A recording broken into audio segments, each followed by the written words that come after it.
terrified of my PhD. I don't think I'm alone in that feeling.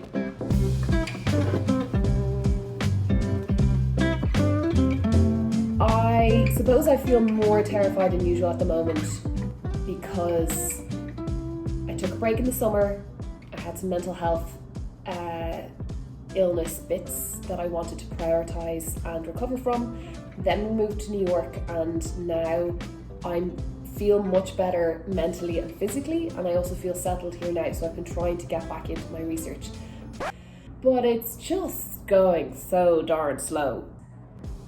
And it's because I'm afraid of it that it's slow, and then it's slow because I'm afraid of it. It's just this horrible chicken and egg situation. It's really hard to jump up back onto the PhD wagon. It's more like you just kind of get up there finger by finger. It's a weird analogy. But that is the plan for today's video.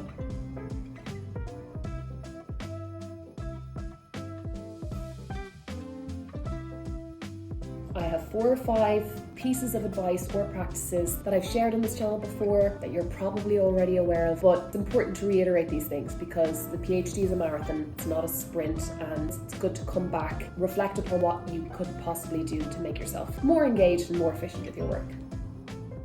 Here's tip number 1. You ready? I'm obsessed with journaling. We live in a society that demands our attention 100% of the time. Even when you're actively in the moment trying to work on your PhD, you can feel very detached from it, and journaling is a way that has allowed me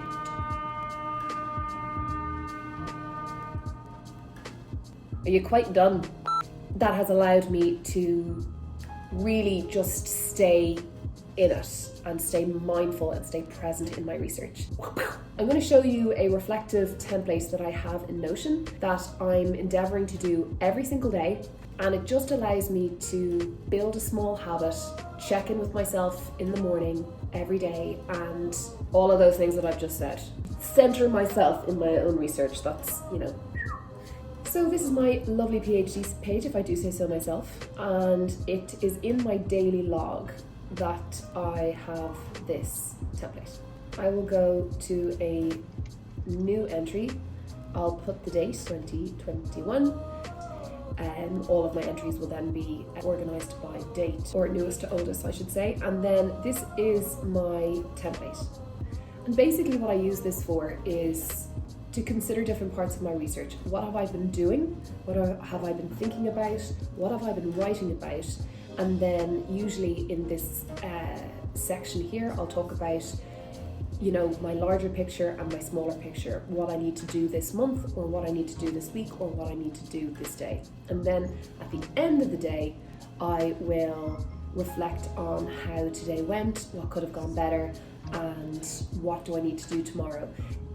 Reflecting at the end of the day is so helpful because it makes me less afraid of tomorrow. And that's the end goal, people, is less fear, more cheer. So I'm going to do that now, and then we'll have a nice little segue into... Okay, now that I am done with the journaling, I am going to set up for my first ever live stream. I'm terrified. Terrified nobody's going to turn up. You know that fear when you think, I don't want to throw a party because I don't want nobody to come to my party. It's the same thing. It's the exact same thing, but it is something I really want to do because it ties into a belief that I have about finding your tribe as a PhD student.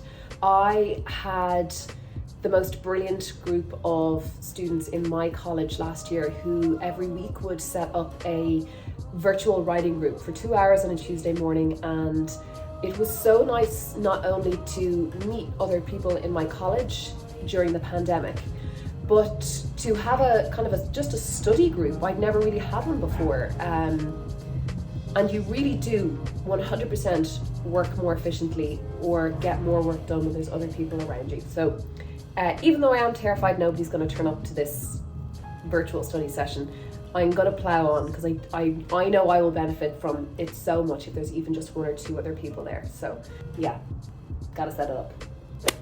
Rather a simple tip coming your way, but it's often the simplest tips that can be the most effective.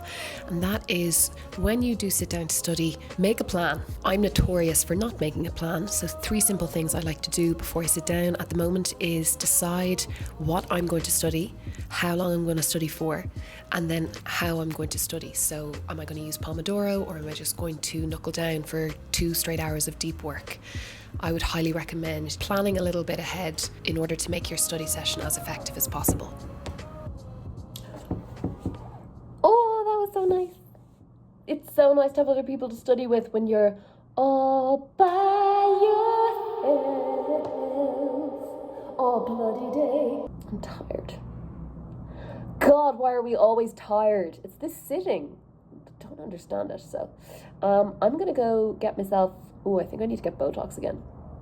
Yeah, I know. You'd think having had cancer, you'd, be above things like Botox, but fuck no. I really like having no wrinkles. So I'm going to go stretch my legs. Exercise is my next tip. So let's get up, have a walk, and a little bit of a chat about moving your body. Which part of my body should I move first? Probably my arse. Okay. See you outside.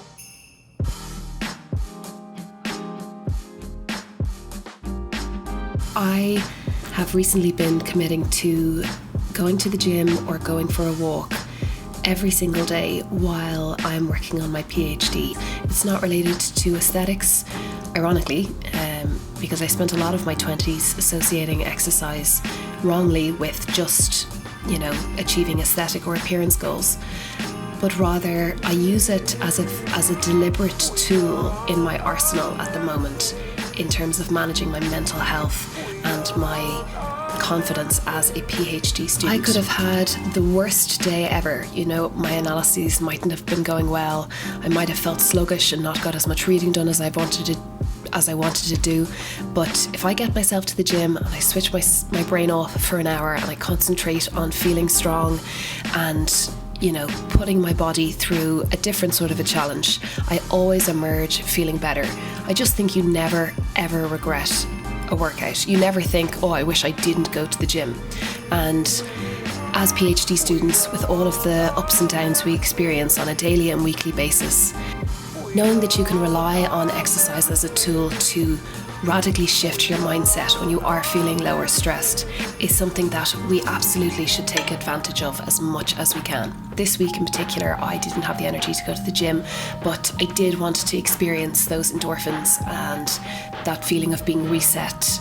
So I wandered around our neighbourhood for about an hour, and I didn't put myself under any pressure to walk at a fast pace or to, achieve a certain distance or mileage. I just tried to be as present as I could in my surroundings, and half the time in New York I feel like I'm living in a movie set, so there's always something amazing to see or to hear, and that is how I finished up my afternoon. Big scary space up there, but don't close down on the end. So you're saying wherever you're going, and just leave the end.